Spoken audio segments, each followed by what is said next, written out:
Bitcoin peaked at $126,000 in early October 2025. At the time, it didn't feel like a top. It felt like the beginning of something bigger. Liquidity was strong. ETFs were absorbing supply. Retail was confident again. And most people weren't asking if Bitcoin would go higher. They were asking how fast. But markets don't top on fear. They top on comfort. The first important thing to understand is this. The $126,000 high was not a classic blow-off top. There was no vertical spike, no mass liquidation cascade, no single euphoric event. Instead, price compressed near highs.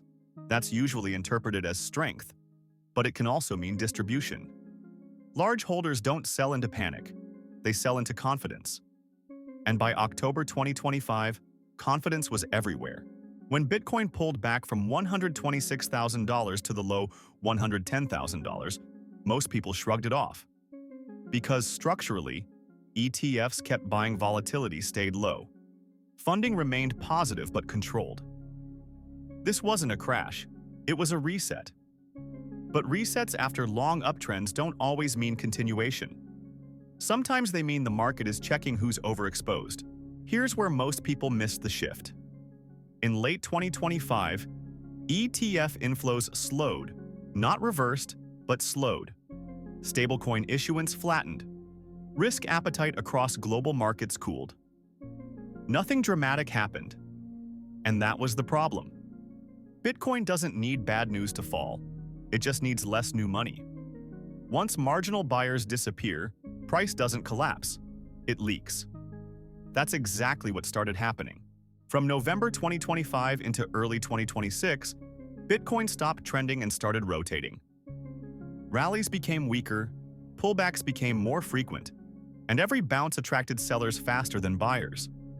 This is what a regime change looks like. Not fear, not panic, just friction. The market was no longer asking, how high can this go? It was asking, who is still trapped from higher levels? The psychological $100,000 level mattered. A lot. Once Bitcoin lost it, long-term holders stayed calm. Short-term traders became impatient. Leverage started unwinding slowly, and slow unwinds are dangerous. Because they don't flush the market, they exhaust it.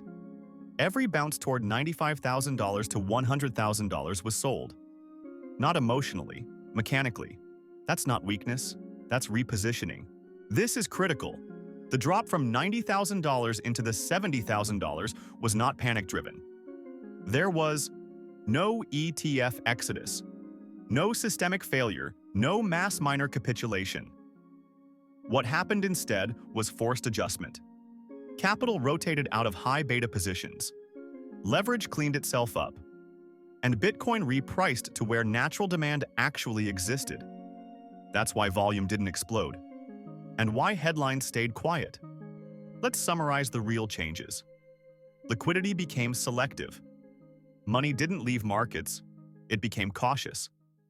Volatility compressed. Big moves now need real pressure, not hype. Participants matured. Fewer emotional traders. More patient capital. Narratives lost control. Price stopped reacting to stories and started reacting to flows. Bitcoin didn't break, it grew up. Here's the uncomfortable truth. Bitcoin trading at $73,000 today is not a collapse from $126,000. It's a repricing after excess optimism. Markets don't move in straight lines. They move in cycles of belief and doubt. And right now, Bitcoin is in a doubt phase. That's where foundations are built, quietly. The $126,000 peak was the end of a phase, not the end of Bitcoin.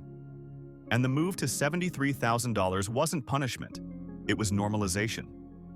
The next big move won't come from excitement. It'll come from positioning mistakes. And when it starts, it probably won't feel obvious at first.